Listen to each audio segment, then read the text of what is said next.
declare my interest as a member of the RAMP project and a trustee of Reset. When looking to engage with a bill, members decide whether to focus on the detail or address the underlying principles behind the proposed legislation. This bill leaves me with no choice but to start with the latter, as it asks fundamental questions about who we are as a nation.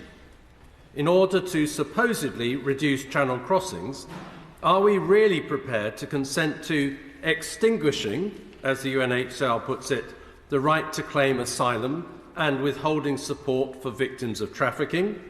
And secondly, indefinitely detaining thousands of asylum seekers, including children and pregnant women.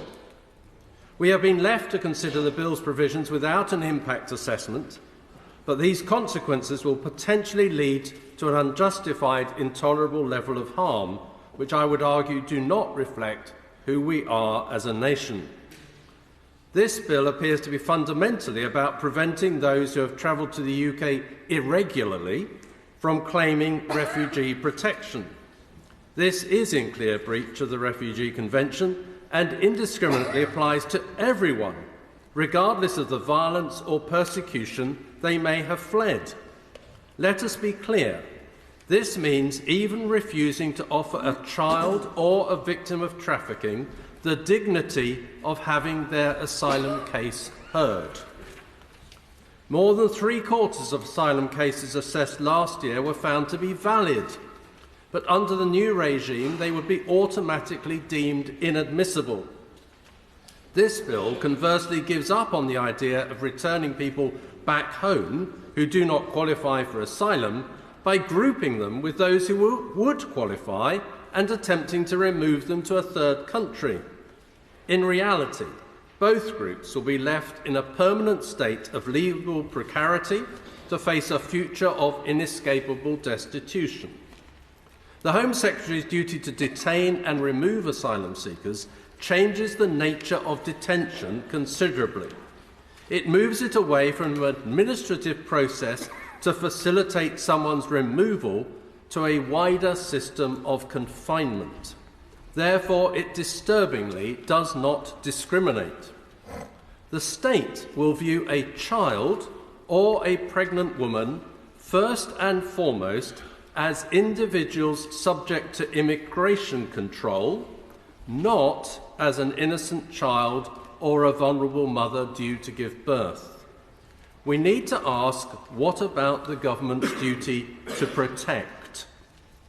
Just less than a decade ago, the Conservatives introduced time limits for the use of child detention, and at the very least, I hope to see these limits back on the face of the bill for all children. A child faced with detention looks at their surroundings and asks, what did I do wrong to be here? This develops into the question, what is wrong with me? We cannot let children face this trauma. As the Children's Commissioner for England has said, it is not acceptable for them to be treated in the same way as adults. Safeguarding is not discretionary. While the bill enacts a new system of detention, it does not set any standards, inspection details, or protective obligations on the Home Office in terms of accommodation. As I've said before, children need the highest levels of safeguarding written into the letter of the law, and I would hope more detail was forthcoming from the government on this. I'm reminded of Jesus' words.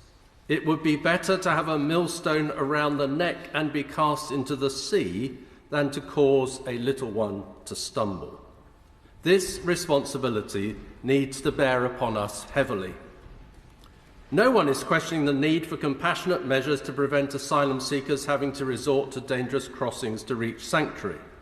But the rationale behind proposing a cap on safe routes while simultaneously penalising those who have no access to a safe alternative is unjust.